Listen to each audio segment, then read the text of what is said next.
to our live session for today. I'm really excited because today we're going to talk about the freedom of choosing. And let's start with something very relatable. So picture this, it's Friday evening and you've had a long week and your body feels tired, your mind feels a little bit scattered, and before you even realize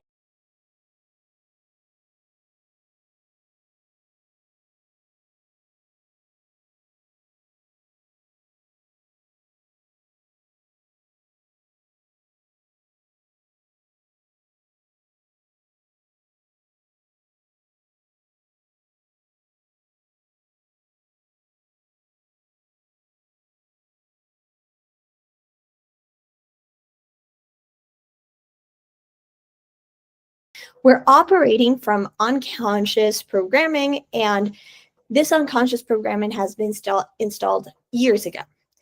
And today I want to welcome you to today's session where we talk about the freedom of choice and how to choose consciously.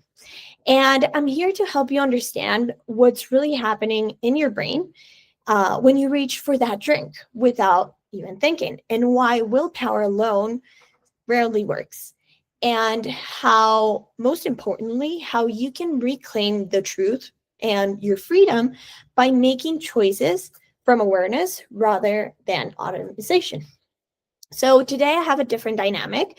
I am going to start sending you some prompts your way. You answer whenever you can through the chat, and we can talk a little bit about how you are feeling and if you feel connected with the topic today. So first prompt would be, drop in the chat right now, when was the last time you poured yourself a drink without consciously deciding to? So what triggered it? Was it stress? Was it a habit?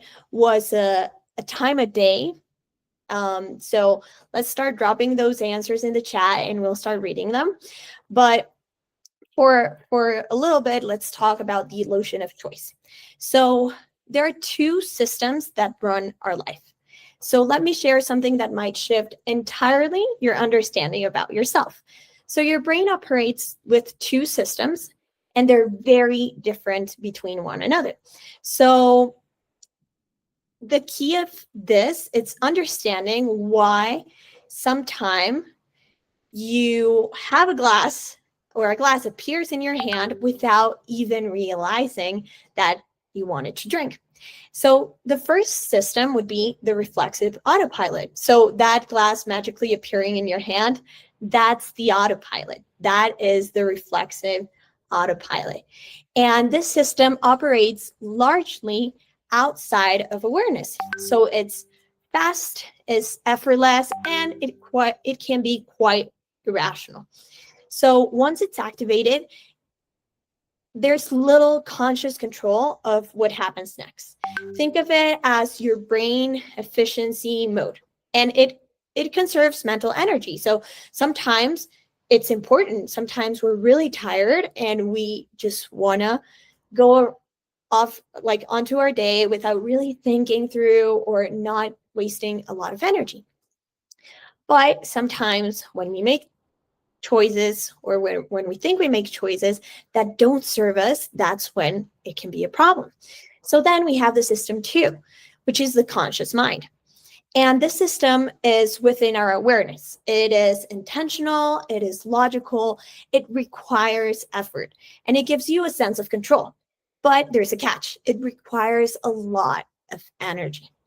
And here someone dropped a comment. It was from our prompt. It was more than 6 months ago in a party because everyone was in a mood.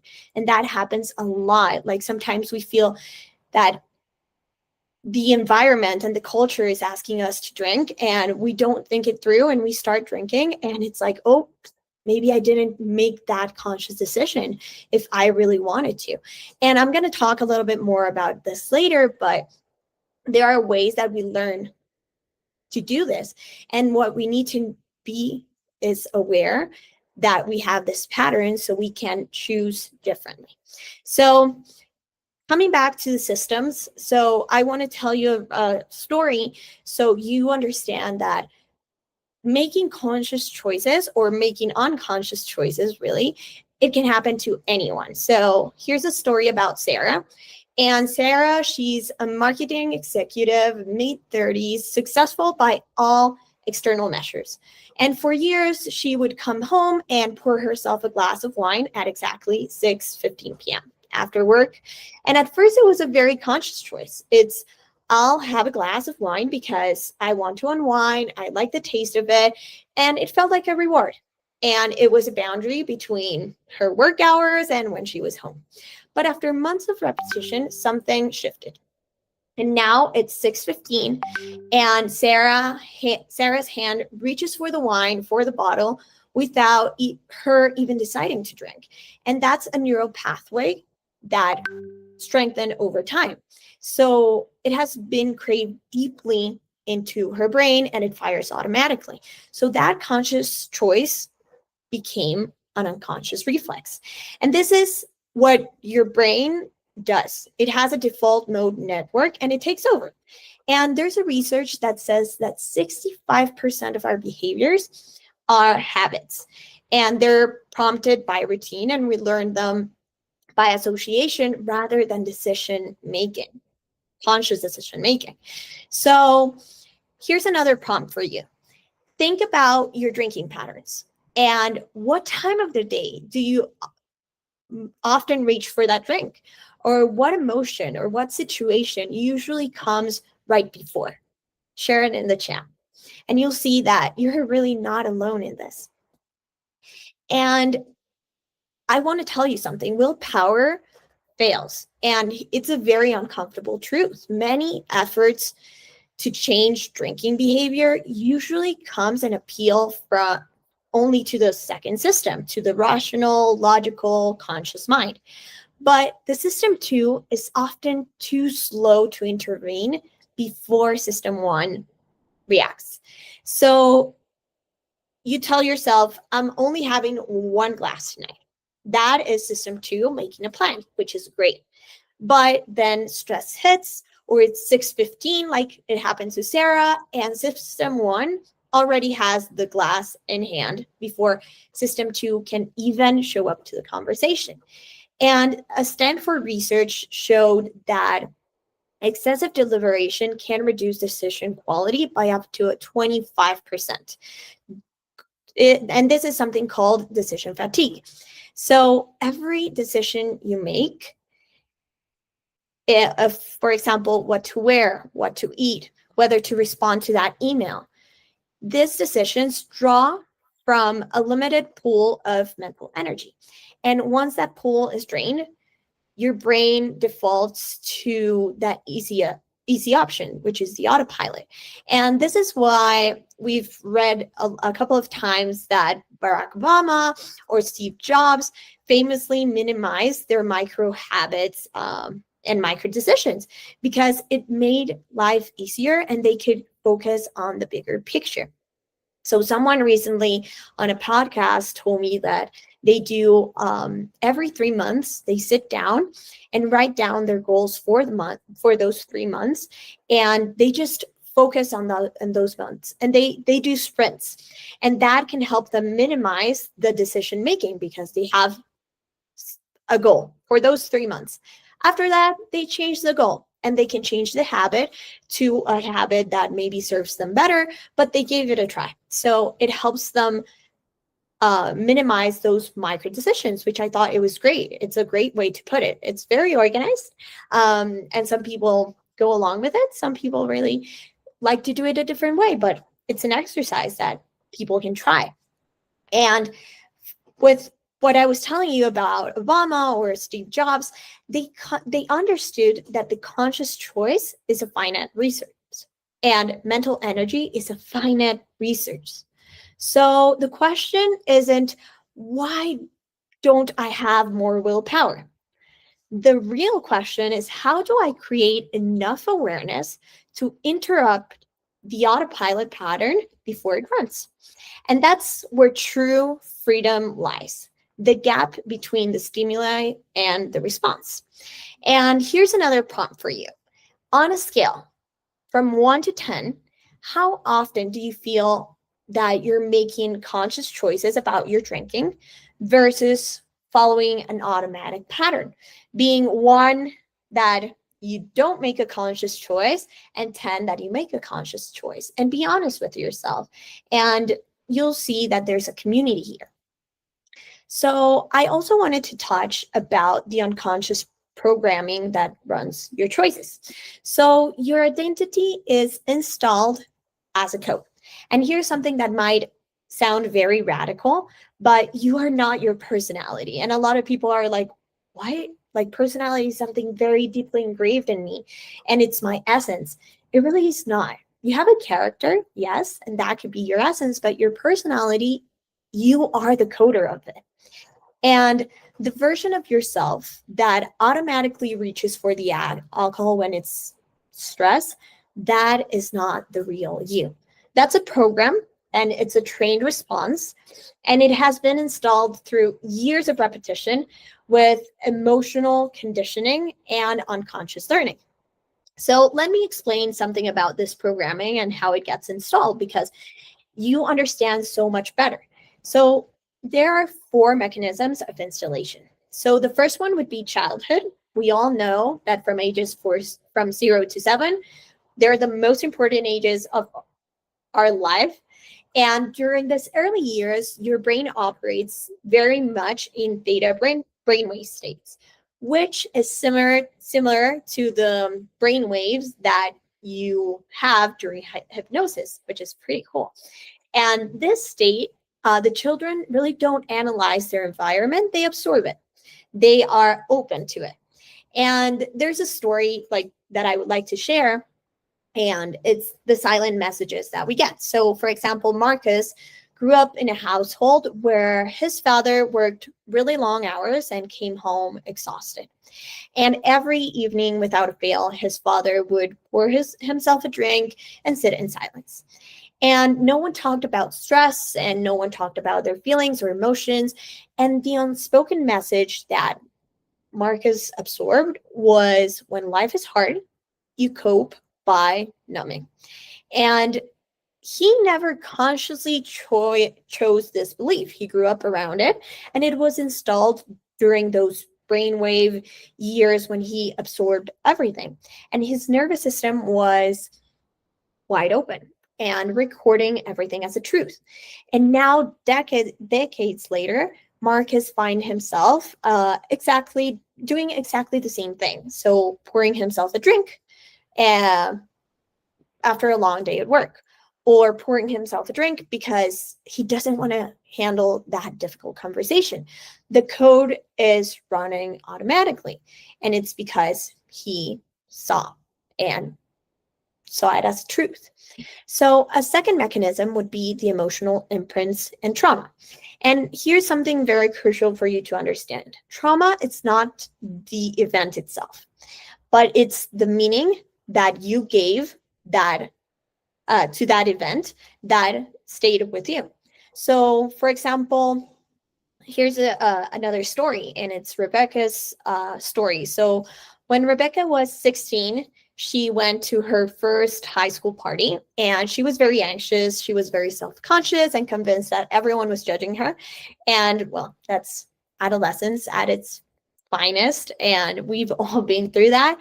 So someone handed her a drink, and within 20 minutes, she felt the anxiety melt away. And she laughed, and she was confident, and she felt very much free. And at that moment, Rebecca's brain created a very powerful connection.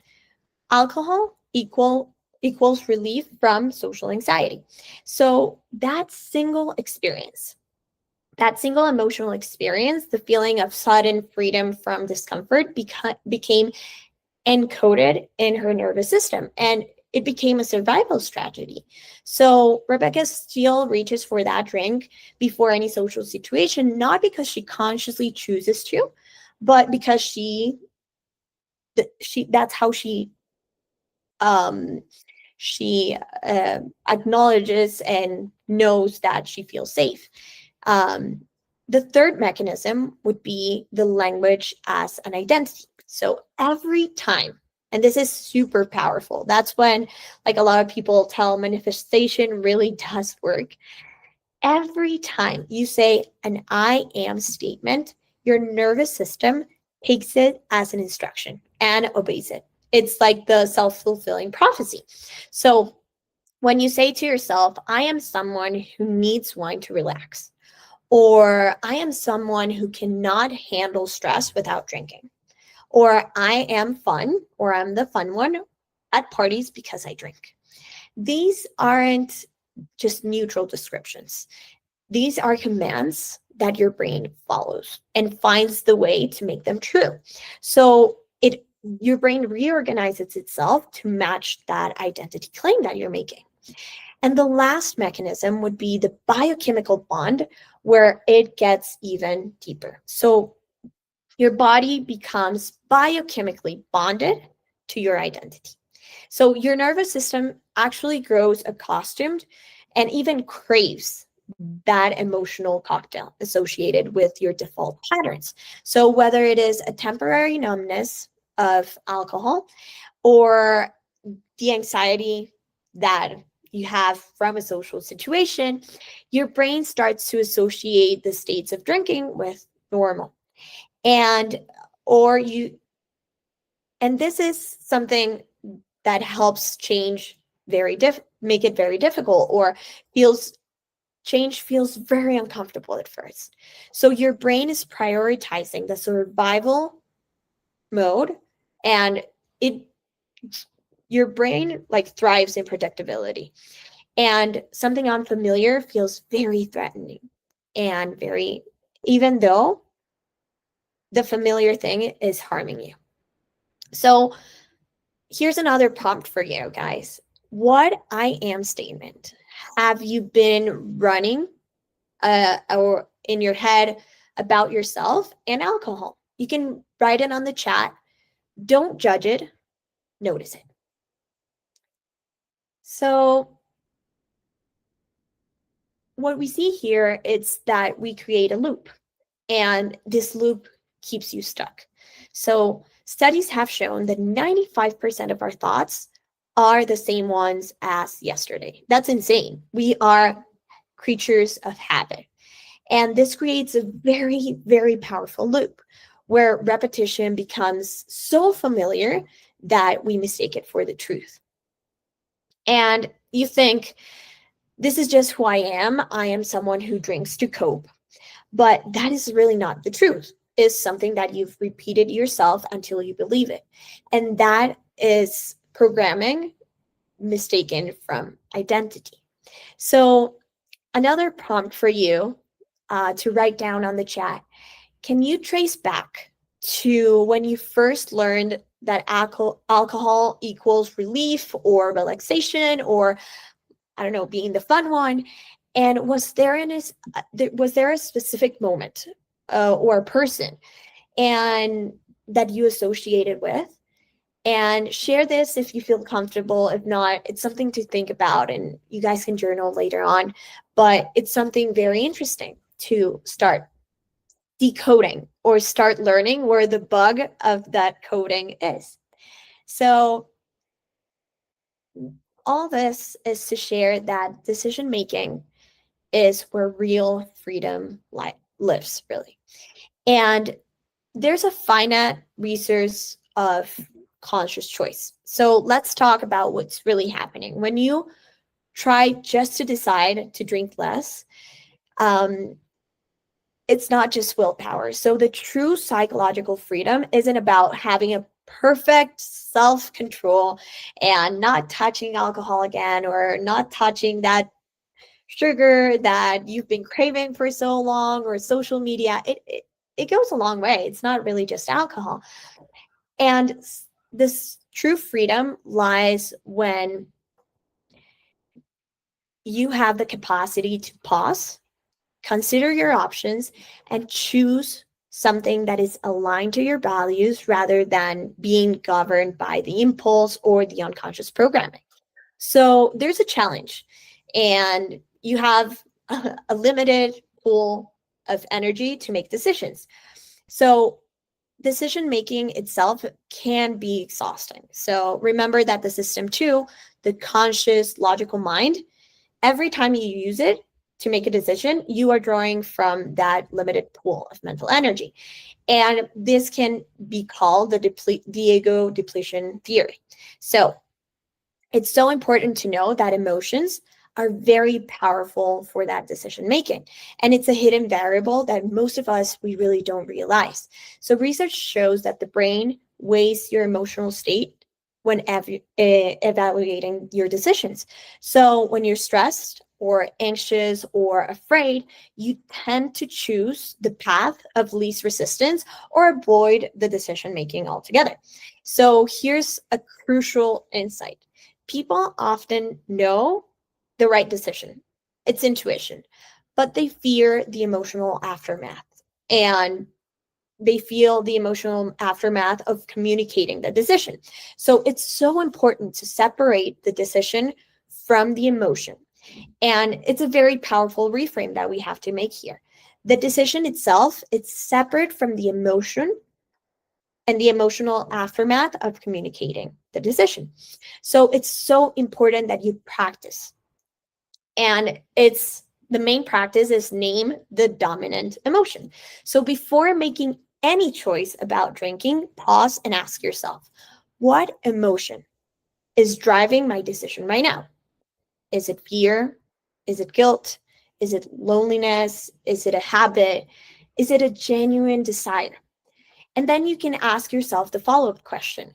Can you trust this emotion to guide me through my life and the life that I actually want? So here's another prompt for you guys to talk about at the chat. Think about the last time you drank, especially when you didn't want to. What emotion was driving it?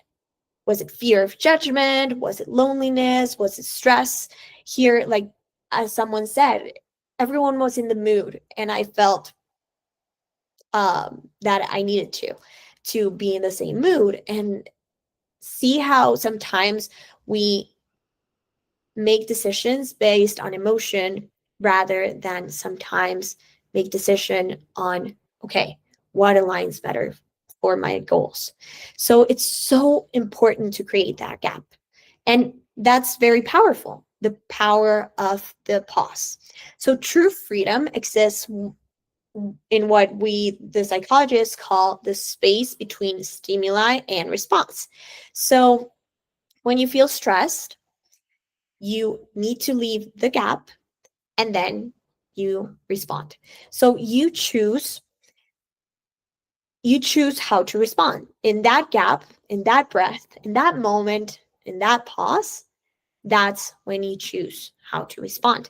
Here we have another comment, and I wanted to drink just because I was at the party and this is the place to do it.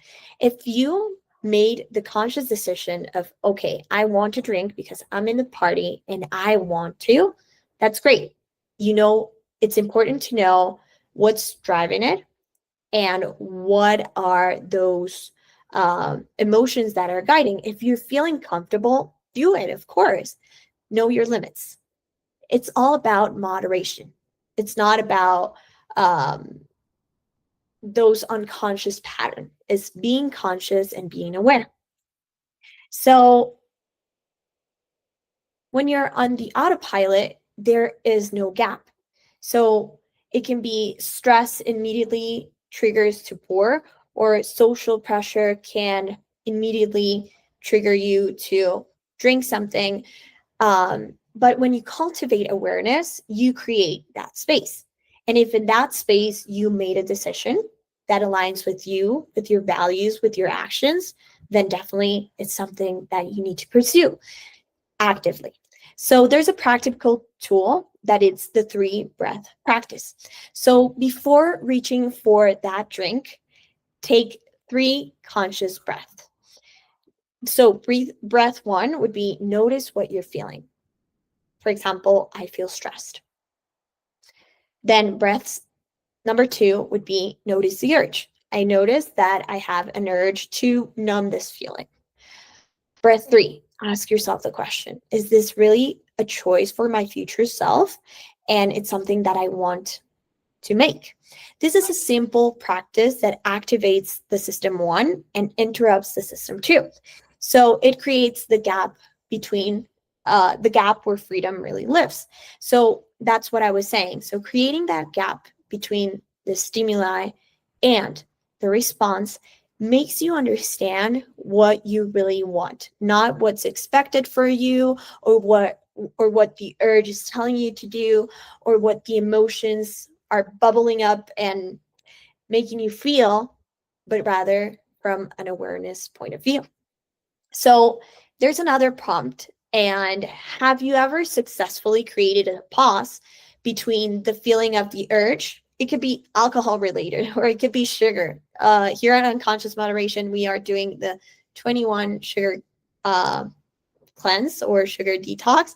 And we all experience the sugar urge, and it happens. So it's like, have you created that pause between the urge and taking action? And what has helped you through that pause? And it's important that you share with us because it's so wonderful to know what mechanisms or what strategies or what practices have helped you. And it can help many others. So drop them at in the chat so we can read it and talk it through. And here we get to a point where reclaiming freedom, it's a transformational process. So from autopilot to architect. And here's a beautiful, beautiful truth. You can rewrite your code. So the identity you have been running so far of I am someone who needs alcohol to cope isn't permanent. It is just a program that has been running for a long time and that you forgot that you installed it. And let me walk you through the transformation process, because sometimes we think that the transformation process is what we see online and Instagram, where everything is rainbows and sunshine and we're not struggling. But the thing is, it can be challenging. So the first step would be awareness. Create the gap. So awareness is universally cited as the first most critical step towards change. And this is something that a lot of people come to the sessions with, and it's like, oh, I'm so scared of falling back into my old ways. And my answer is always that this time is different. It's different because this time you are aware, you know your patterns. And that awareness, it's so powerful. It puts you 20 steps ahead of the game. And the awareness is the mechanism that interrupts the unconscious patterns and creates the possibility of a different choice. So mindfulness is an antidote, really. And mindfulness, it's opposite to autopilot. And I'm not talking about mindfulness in a just meditation type of way, but it's being mindful about your actions. It's about paying attention to a single thing, the present moment, without judging it. Because right now, our attention is being pulled many directions. We get like pins and tweets and everything all at our phone. And sometimes we're being pulled 1,000 different directions. And mindfulness, it's about paying attention to a single one. And when you observe your internal patterns, when you observe your thoughts, your emotions, your urges, without judgment, you weaken their power. So you don't identify with them. You see them as something that your brain is meant to do. I have this saying where it's like your lungs are meant to breathe, your heart is meant to beat, your mind is meant to think. But when you see it as something that our mind is meant to do, we don't identify with those thoughts or with those emotions, and we create a very important gap. So you are no longer inside of the program, you are observing it. So we're kind of like outside of the matrix right now. We are observing the matrix. And here's another prompt for you.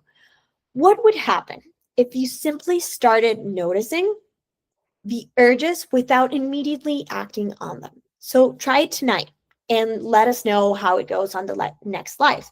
So when you start noticing the urges without acting on them, you feel so powerful.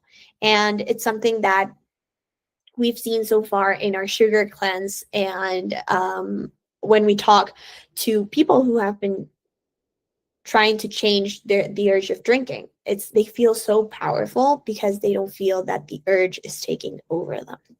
So the second step, so the first step would be awareness. The second step is reprogram the blueprint. So once again, awareness, and once again, we start with awareness, we establish it. Now we work on reprogramming our version. So we consciously decide the self 2.0. And this version of you makes choices aligned with your actual values and not with the unconscious programming. So it is a 3-layer reprogramming. So the first thing is think about your beliefs. What are those core truths that define yourself? So, for example, an old truth for you could be, I need alcohol to relax. And the new version would be, I am capable of feeling stress without numbing it.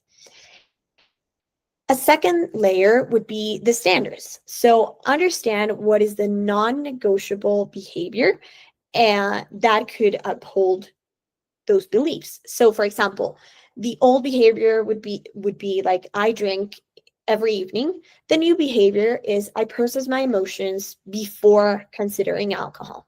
And if I do consider alcohol, it's because I want to, not because it's my mechanism to not be aware or to numb or to feel a certain type of way.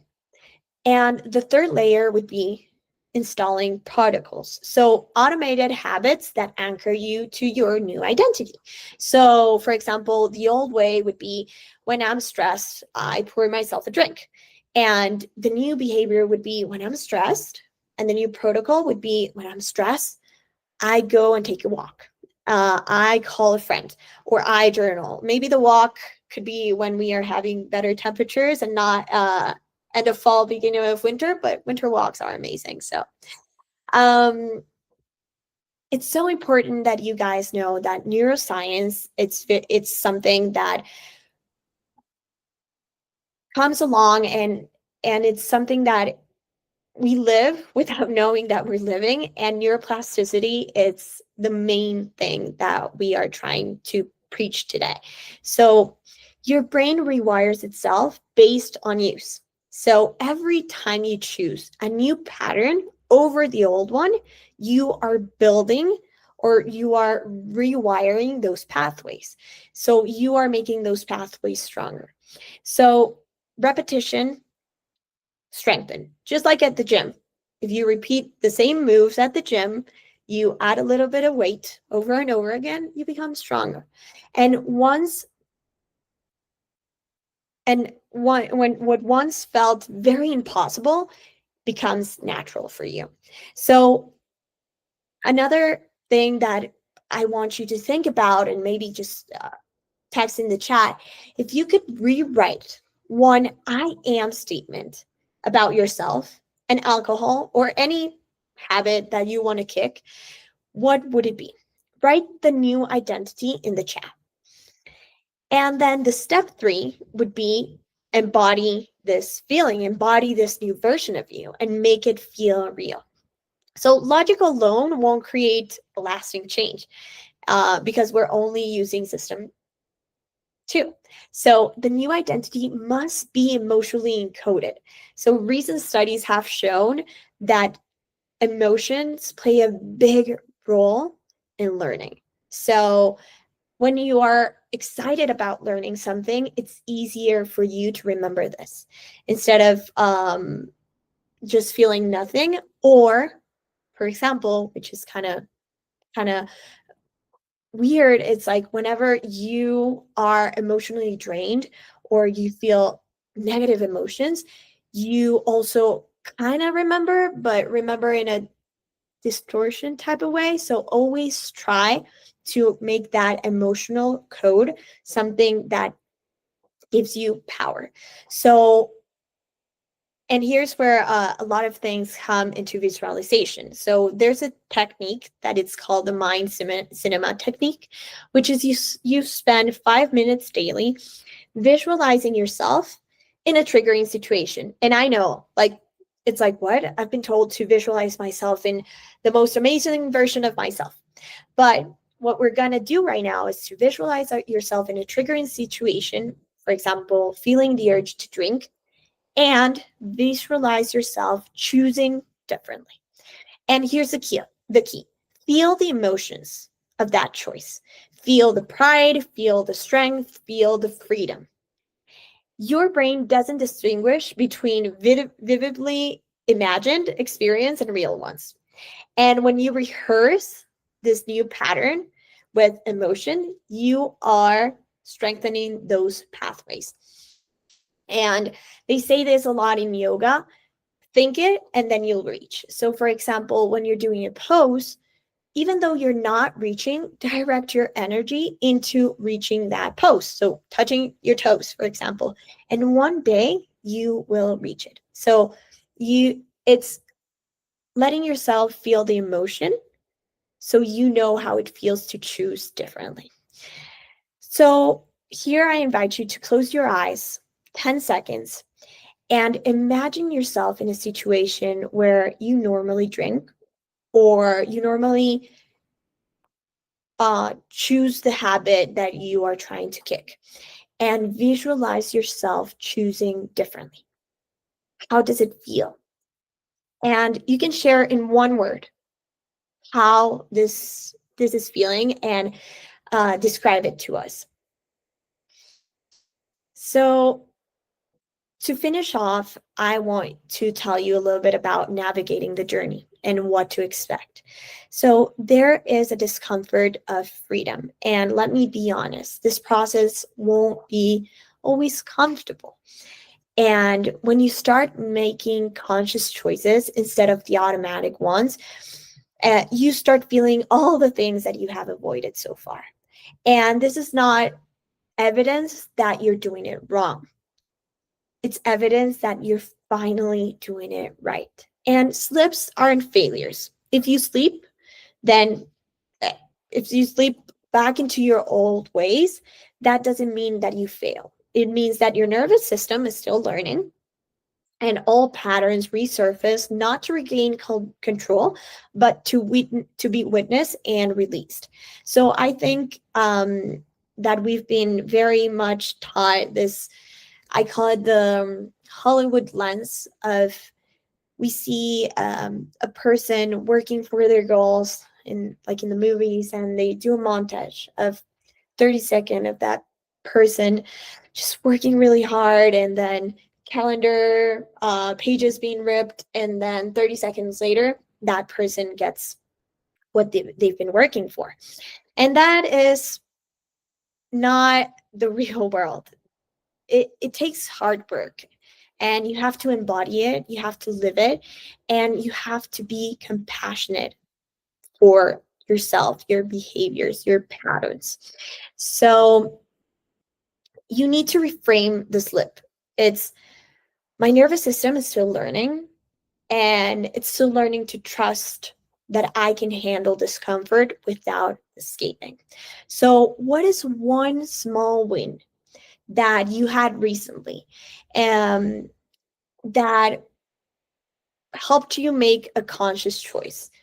And even if it was just pausing for 30 seconds or breathing, those are the techniques that work for you. So there's a long-term hope. Your brain never stops changing. So, and it's a beautiful truth, neuroplasticity continues throughout the life. Research shows that people who struggle with identity and identity patterns through, like, in early life, often experience a faster growth over time. So those who start to work on a conscious change in their 30s and 40s or beyond, they they really can catch up and even surpass past the people who never struggled, who never questioned themselves. And what this means is never too late to rewire your code. So to bring it all together, here are some things, some little things that I want you to remember. So the identity that you think is just who you are, it's not fixed. It's a looping program installed through years of unconscious conditioning.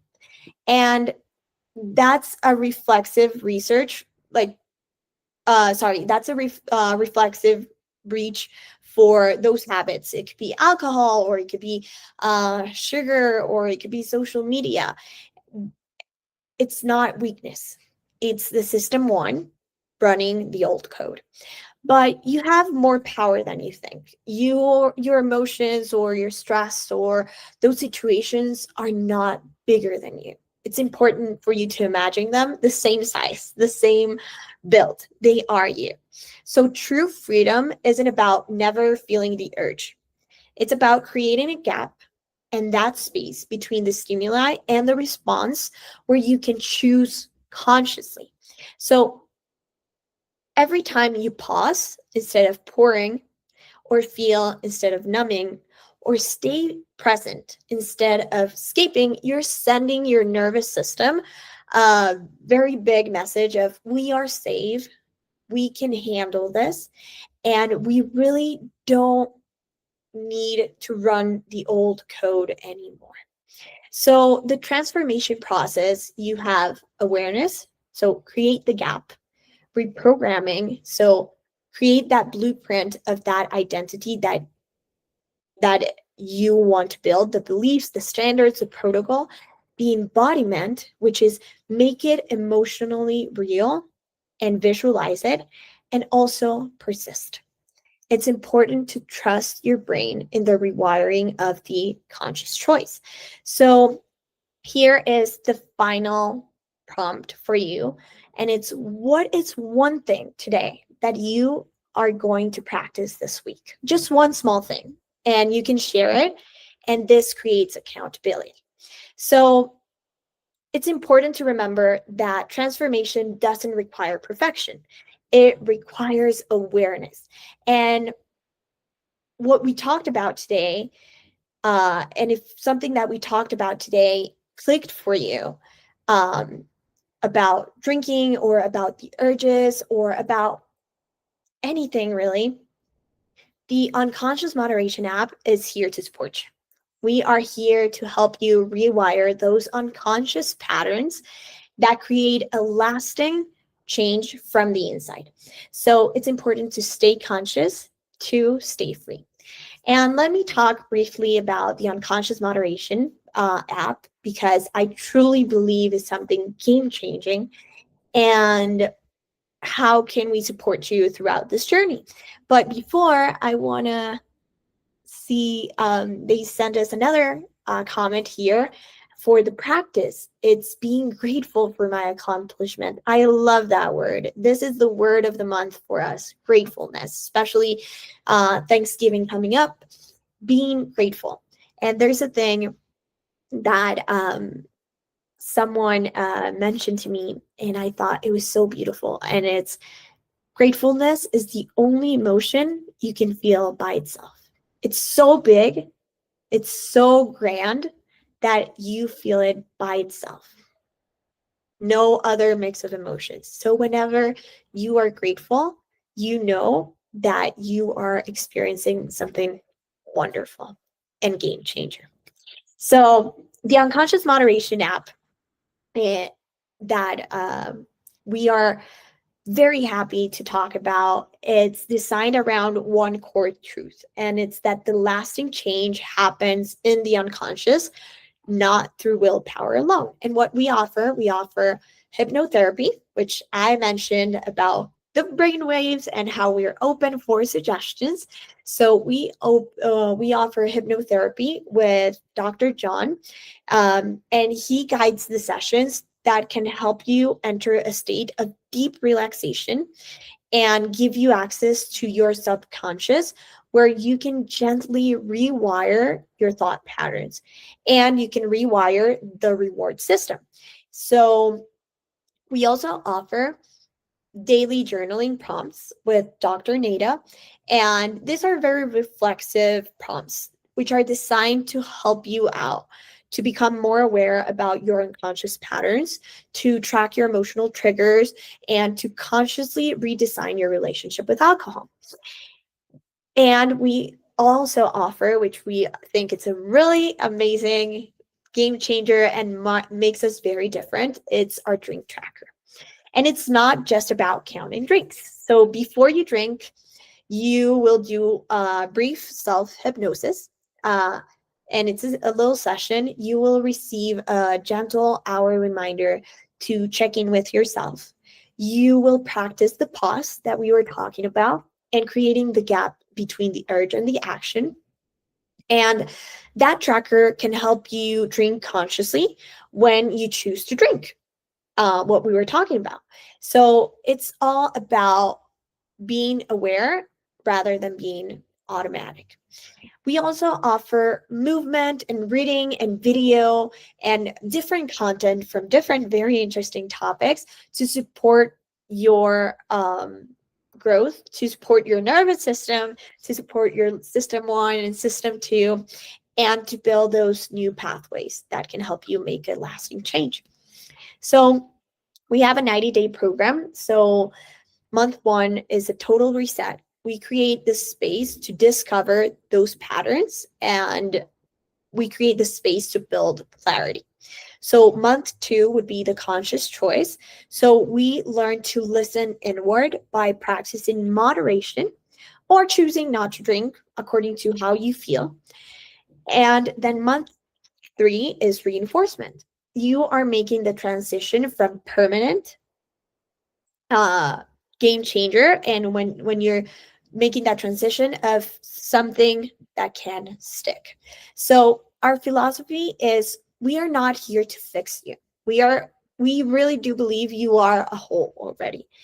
And we are just here to help you move some wires around so your unconscious thoughts don't lead the way with half truths or with patterns that don't serve you anymore. So it's nothing about changing your thoughts. It's to make your thoughts work with you and not against you. So thank you so much for being here today. Thank you so much for choosing awareness, and thank you for choosing freedom. So until next time, guys, stay conscious and stay free.